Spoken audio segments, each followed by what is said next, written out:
So episode 7, Left Behind, is the worst reviewed episode so far of The Last of Us. Unsurprising, the next in line to that was episode 3. There's a reason why this is the worst reviewed, because we're getting gay propaganda forced down our throats. And coincidentally, we also have some mainstream outlets like Collider that is filled with complete and utter shillery calling it out. The Last of Us made flashbacks work, but episode 7 doesn't work. Okay, so you must be homophobic, right? Collider must have outed themselves as being some sort of ist or phobe, right? That's gotta be it, because that seems to be what's targeted at anyone who disagrees with the narrative or disagrees with the storylines of this show. All you gotta do is jump into the comment sections of anybody who criticizes this show, and you will see a farm of bots that are attacking people, calling them homophobes and ists and this, that and the other. As I said in my last video, you can keep firing it over here. I couldn't give two knobs of goat's shit what you say about me. This episode was garbage. Not because of any messaging that was forced into it or any bullshit like that, even though that is a massive part. Because there was no need to have this episode when we got elevated with the episode right before to the point where Joel is in a precarious situation. We don't know whether he's going to make it or not. And then we do a random cutaway for two young teenagers to walk through a mall in the middle of the night and to use the word fuck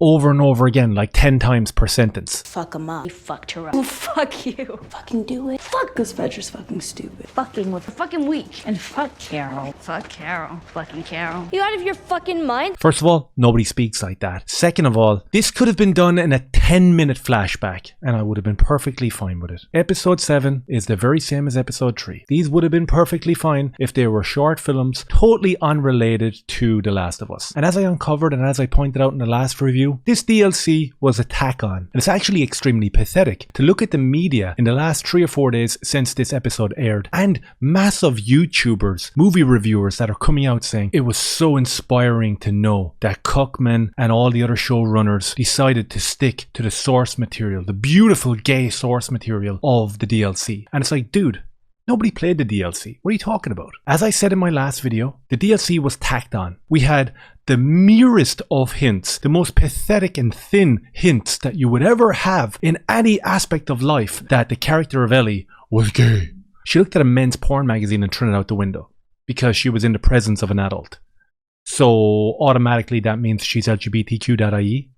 That's what we're going with here, because if that's all you've got, that's extremely thin. As for the Bill and Frank situation, I've gone back and I've looked at the cutaways. What, you know this guy or something? Frank. Who the hell's Frank?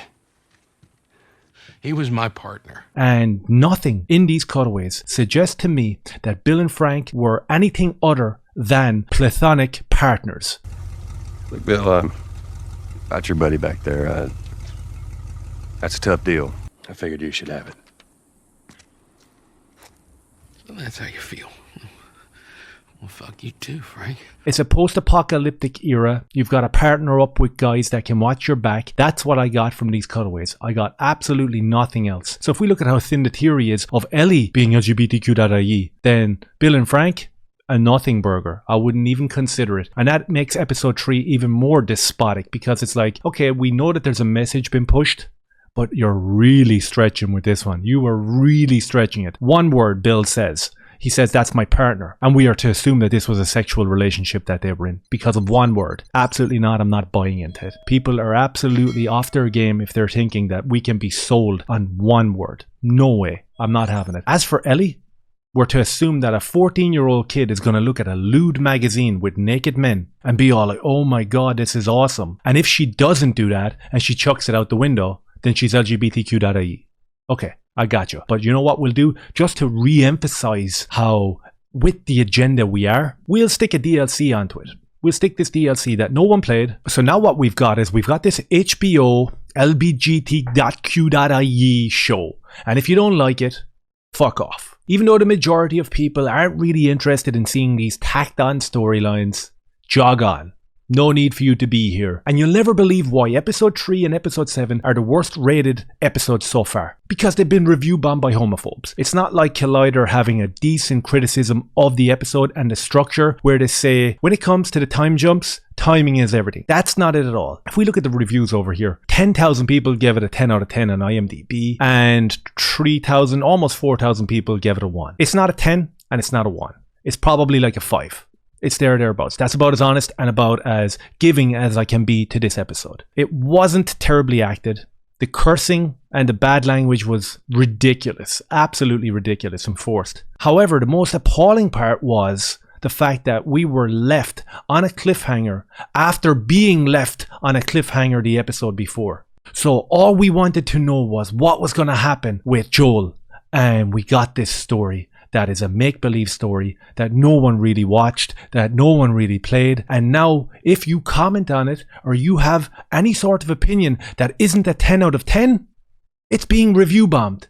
It's pathetic. And that seems to be the cover that's being run by Naughty Dog and Cuckman and the shill media. If we jump over here to this article, we see that Last of Us star Bella Ramsey says the homophobic backlash is just bizarre. And you're kind of going, how is it bizarre though? These minorities have been put in a position of power by using tactics like the Oppression Olympics, and now they think they can say and do anything they want. And they have an automatic blanket of cover by the media and politicians and big government and every other mainstream establishment. But unfortunately, there's always going to be people that push back against this garbage, and I'm one of them. So if you can imagine the viewer watching this episode who never played the game and doesn't even know that the DLC exists because like 6 people bought that and they all had blue hair and were mentally ill. So if you're one of them people, you're looking at this episode and you're saying, what happened to Joel? Why are we getting this story? Why is this relevant to the story? Because in episode 1, when Tess asked the question, do you have any family or even a boyfriend? She went, no. That's why we got this backstory, to propagate the message and the agenda. And God forbid anybody has a problem with it, like the racist homophobic collider here. They're questioning it.